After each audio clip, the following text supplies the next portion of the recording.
Fala pessoal, sejam todos bem-vindos a mais uma segunda-feira, hoje dia 29 de julho. Vamos ver tudo que aconteceu na semana passada e o que a galera vai estar de olho essa semana, beleza?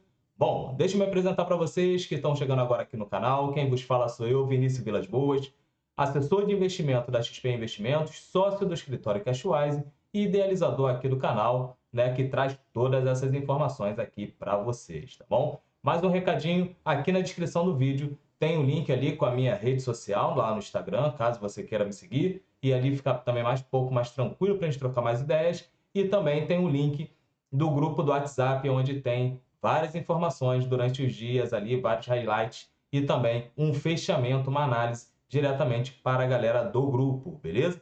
Bom, então fique ligado aqui no vídeo, aqui não tem vinheta, aqui a gente faz diretão, certo? Então, sem corte, sem nada, beleza?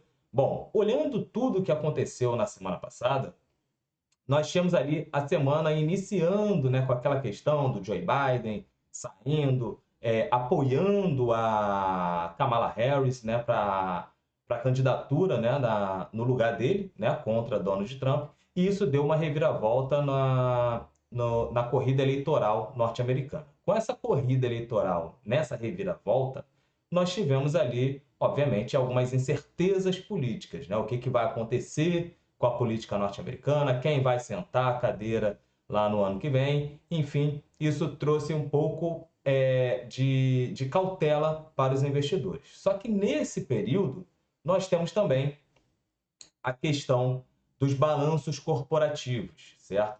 Então, o que nós vimos essa semana lá nos Estados Unidos? Praticamente o que a gente chama de trade rotation, né? Então, a galera que tinha comprado bastante tecnologia, né? Muitas empresas ligadas ali à inteligência artificial, e esse valor, né, que foi gerado ali, a galera, obviamente, realiza parte do lucro, pega esse dinheiro e joga em outros setores, em outras empresas, né? Então, nós vimos lá os bancos subindo, nós tivemos também algumas small caps nos Estados Unidos também ganhando um pouco mais de força, tanto é que nós vimos o mini Russell em alguns momentos tendo uma valorização acima ali do S&P e acima do índice Nasdaq, né? Natural, porque o setor de tecnologia deu uma apanhada, e isso fez com que a galera saísse um pouco mais dessa empresa de tecnologia e vindo para empresas de valor e algumas small caps, beleza?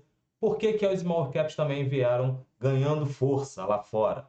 Porque depois de alguns dados benignos, né, que nós tivemos ali de inflação norte-americana, e nós vimos também o PIB norte-americano não tendo uma queda, nós estamos vendo que esse foi a falar flight quality, ó.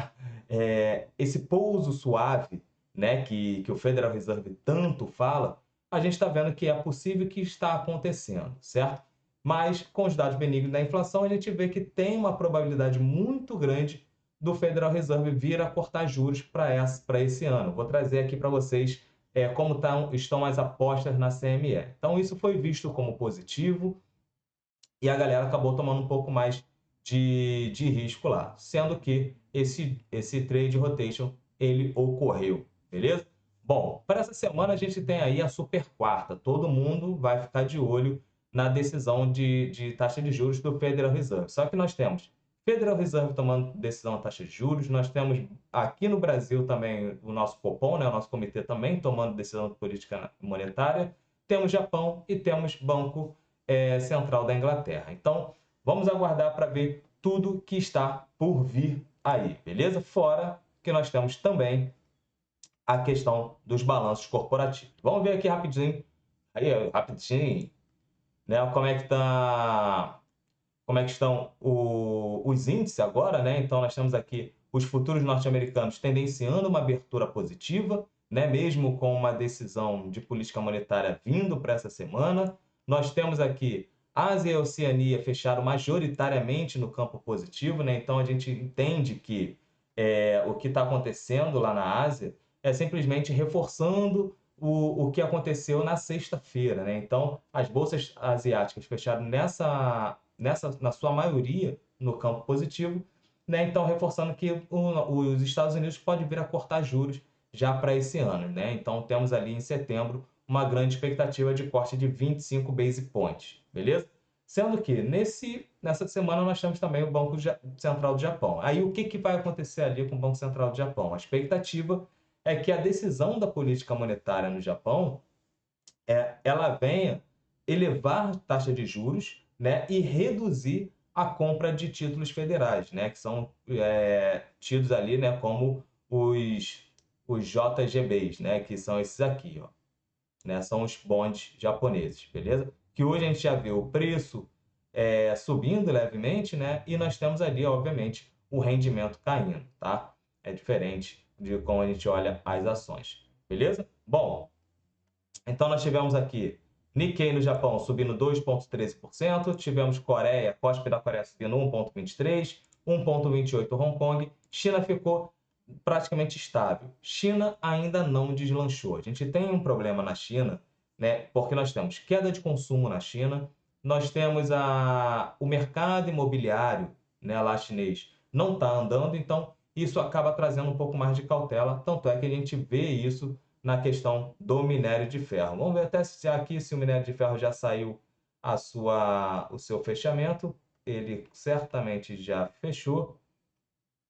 Deixa eu só pegar aqui, ó, minério de ferro praticamente ficou estável, né? Trazendo aqui para vocês. Então ficou 0,06 de alta, né, na Bolsa Laje da Dalian, cotada a 107 dólares e 63 cents, tá? Então, praticamente estável. Vamos ver o que pode vir a trazer para a gente aqui no Brasil em relação às nossas mineradoras. Olhando para a Europa está majoritariamente no campo positivo também. Nós temos aqui Espanha, que está no 0 a 0, nós temos França, que está com 0,38% de queda, e Grécia com 0,42% de queda. O restante de todo mundo, as principais bolsas europeias estão no campo positivo. Então, nós temos Inglaterra, né, então o FTSE 100, né, com 0,73% de alta, DAX da Alemanha, que é a maior economia da zona do euro, com 0,27% de alta, Portugal com 0,77%, Suécia com 0,55%, Holanda com 3,58%, mas aí pesa pouco. Enfim, nós temos aí o mundo hoje tendenciando um risk-on, tá? Ou seja, ativos de risco subindo e ativos de segurança neutros para negativo, tá? Nós temos aqui petróleo levemente positivo, então isso pode vir a trazer um resultado bacana aqui para nossas petrolíferas. E nós temos o índice DX praticamente ali neutro, né? Com 0,16% de alta. Ah, Vini, mas está 0,16% de alta. Gente, esse 0,16% de alta não muda muita coisa no dólar, no índice DX, tá? Para ter um direcional forte ou para cima ou para baixo, a gente tem que estar falando ali de 0,25, 0,30, 0,35. Aí sim a gente tem um direcional, tanto para cima quanto para baixo, beleza? E o nosso Ibovão da Massa, que agora é que a galera gosta de ver, na semana ficou estável, né, com 0,10% de queda. No mês estamos ganhando com 2,89%. E no ano, amargando aí na casa de 5%, nós já tivemos o dobro disso aqui, né, no campo negativo. Então, a gente já recuperou bem, a Bolsa fechou ali com 127.492 pontos, beleza? Olhando aqui, ó, vamos fazer uma análise rápida aqui no nosso querido Ibovão da Massa, né? Nós tivemos aqui no semanal, eu voltei com esse caixote aqui, né? Basicamente porque nós tínhamos perdido, olhando essa queda aqui, ó, foi basicamente uma perda, aonde até mesmo eu não iria tirar o caixote daqui, porque nós tínhamos uma lateralização. Recapitulando essa lateralização veio justamente porque não sabíamos para onde o mercado iria. Então, nós temos uma incerteza fiscal aqui que ainda assola bastante, né? Então, a cabeça dos investidores. Nós tínhamos uma incerteza em relação, lá nos Estados Unidos, se vai cortar juros ou se não vai. Então, nós tínhamos uma expectativa muito grande, nós que eu falo, todos os investidores do mundo, tá? Que os Estados Unidos iria iniciar seu ciclo de corte. E não aconteceu. Então, o que iria acontecer no primeiro trimestre de 2024 não aconteceu. Isso foi empurrado para o primeiro semestre de 2020 e de 24, segundo semestre, desculpa, de 2024. Então, essa é a expectativa. Quando a gente olha aqui na CME, por exemplo, é a reunião agora do dia 31 de julho, nós temos aí 95%, praticamente 100%, que o Federal Reserve vai manter a taxa de juros. Aqui é que a gente vai querer entender se, como vai ser o discurso, né? Como vai ser o quadro de pontos, né, de votação ali no Federal Reserve, né? Se vão dar algum tipo de foreign guidance para uma redução de juros para a próxima reunião, né, que é 18 de setembro, beleza? Que aqui na CME a gente já vê que nós temos 90% de chance praticamente de cortar 25 base points e continuar o ciclo de corte em novembro e em dezembro, ou seja, totalizando a cada reunião, né, 25 base points, totalizando no ano 75 base points. Vamos entender se realmente vai trazer esse tipo de leitura. Então, como não aconteceu isso no primeiro semestre e foi empurrado, a bolsa ficou nessa lateralização e quando as commodities começaram a desvalorizar e o dólar foi ganhando um pouco mais de força, o fiscal aqui estremeceu também, né? Então, muita fala dura do Lula contra o Campos Neto, Haddad depois tentou ali amenizar, teve a reunião com os ministros, né? Tanto Haddad e Tebet junto com Lula, e depois vieram com aquele corte para o ano que vem de 25 bilhões, 26 bilhões de reais no orçamento. Aí isso começou a trazer um pouco mais de fôlego, as commodities começaram a ganhar um pouco mais de força e nós tivemos a bolsa subindo novamente. Vini, o que vai acontecer com o nosso Ibovão da Massa? Né? Aqui, né? Eu acabei não falando aqui com vocês, mas não trouxe o gráfico. Vini, o que vai acontecer com o nosso Ibovão da Massa? Nós temos aqui no Ibovespa, né, basicamente, voltando para esse caixote, se tiver um forte indício que o Federal Reserve vai cortar a taxa de juros, a gente pode trazer aqui o Ibovespa mais para a ponta alta do caixote, beleza? Para essa parte alta aqui do caixote. Se nós tivermos um fiscal um pouco mais tranquilo, que nós já tivemos um discurso de que para o ano que vem os 25 bilhões não está tão certo assim, mas ontem no pronunciamento do presidente Lula, ele acabou mencionando que não vai abrir mão, né, da responsabilidade fiscal. Então, isso traz um pouco mais de tranquilidade. Só que a gente não quer mais palavras, nós queremos ver ações, de fato. Né? Então, ações concretas que vão mostrar que realmente o governo está com uma responsabilidade fiscal à frente do seu mandato, certo? Então, aí sim a gente pode ver aí o Ibovespa um pouco mais para cima. Tem espaço para subir, Vini? Tem espaço para subir. A gente vê aqui, por exemplo, quando a gente olha as bolsas, deixa eu pegar aqui para vocês, cotações.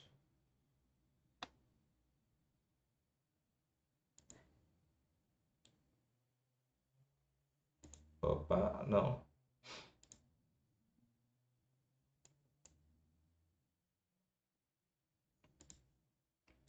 Deixa eu ver por que não veio.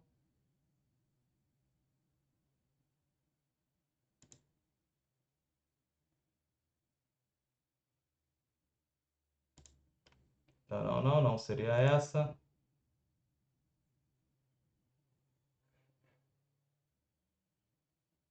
Composição dos índices. Aqui. O que eu quero mostrar aqui para vocês?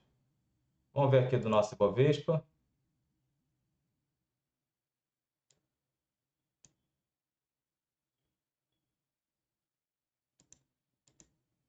Pronto. Quando a gente olha aqui no Ibovespa, o quadro aqui fica pequeno, né? Mas se você está assistindo aí pelo YouTube, né, no computador, você vai conseguir ver melhor. Nós temos aqui a participação de cada índice. Então, nós temos 13% praticamente é Vale, Petrobras, juntando a preferencial e a ordinária, a gente está falando de uma ser 8,21% e o outro ser 4,2%, ou seja, mais 12% também é Petrobras.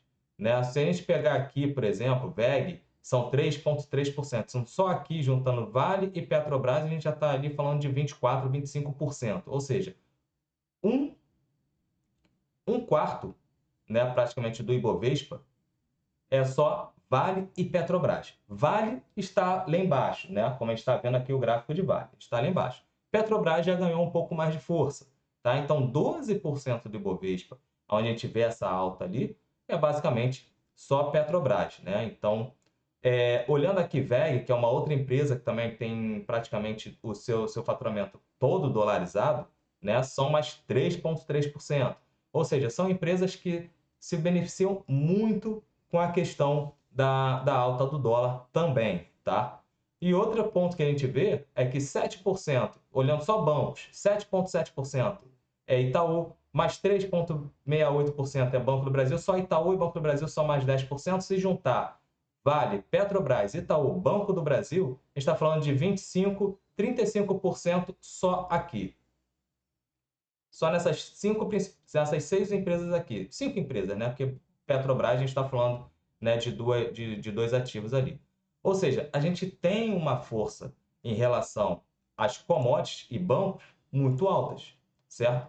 E temos, basicamente, alguns ativos desses que pesam bastante e que não deslancharam tanto quanto deveriam deslanchar. Então, na minha expectativa, na minha visão, temos espaço sim para o Ibovespa ficar acima dos 130 mil pontos. Agora, por que que não está? Simplesmente porque a galera está temerosa com o que vai acontecer com o fiscal, né? A galera está temerosa. Mas se todo mundo está vendo oportunidade, aí é que eu trago para vocês. Se todo mundo está vendo oportunidade na renda fixa, tem muito mais oportunidade também aqui no mercado acionário. Só que a galera está desacreditando bastante de Brasil, né? Então, depois, quando deixa dinheiro na mesa, não adianta chorar, né? Porque quando a gente olha aqui, Petrobras nessa lateralização, mesmo com o petróleo tendo essa redução, só que nós tivemos o dólar ganhando força, por isso que eu falei, aí dá uma equilibrada, né? O dólar que se ganhar essa região dos 5,70 tende a vir aqui para a média móvel. Opa, Petrobras, vamos voltar lá. Petrobras ficou nessa lateralização, mesmo com o petróleo reduzindo, agora o petróleo voltando a ganhar um pouco mais de força, só que nós tivemos o dólar ganhando força. Então isso acabou equilibrando. Dólar ganhando essa região dos 5,70 tende a vir buscar aqui os 5,85, que é a média móvel de 200 períodos, que se torna um grande ponto de resistência, tá? Essa região aqui. Deixa eu botar aqui.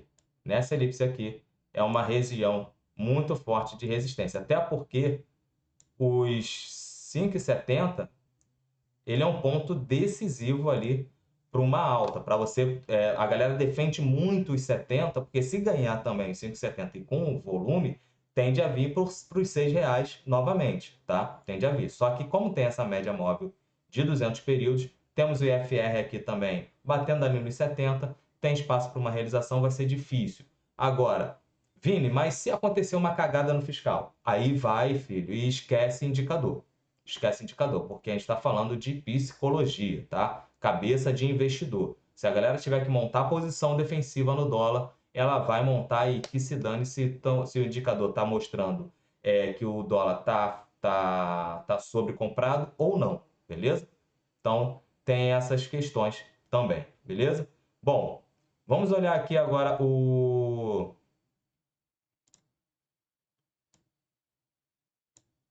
como é que está a agenda para essa semana. Hoje nós temos inflação e GPM, né? Então, a galera que investe aí em Taesa é bom acompanhar, né? Porque uma boa parte das concessões de Taesa são corrigidas, né? Da RAP dela, são corrigidas pelo IGPM. Temos saldo orçamental nominal aqui no Brasil, então contas públicas. Vamos entender como é que está o nosso fiscal, dívida bruta em relação ao PIB aqui no Brasil e temos o Boletim Focus que sai todo dia de manhã. Beleza? Bom, nós temos na terça-feira crescimento anual do PIB lá na Alemanha, nós temos crescimento do PIB na zona do euro e índice de preços ao produtor, né? O PPI, inflação ao produtor aqui no Brasil. Tá? Lembrando que nessa semana nós tivemos uma aceleração no nosso IPCA 15, né? Que é uma prévia da inflação de julho, tá? Na primeira quinzena de julho. Índice de preço, que é o CPI lá na Alemanha, índice de preço de imóveis nos Estados Unidos, que nós já vimos também o mercado imobiliário norte-americano perdendo um pouco mais de fôlego na terça-feira, os PMIs da China, que é bem interessante, e payroll, né, net, que é aqui no Brasil, então a gente começa a olhar mercado de trabalho. Vai sair também ofertas de JOLTS, né? Oferta de emprego lá nos Estados Unidos, na terça-feira.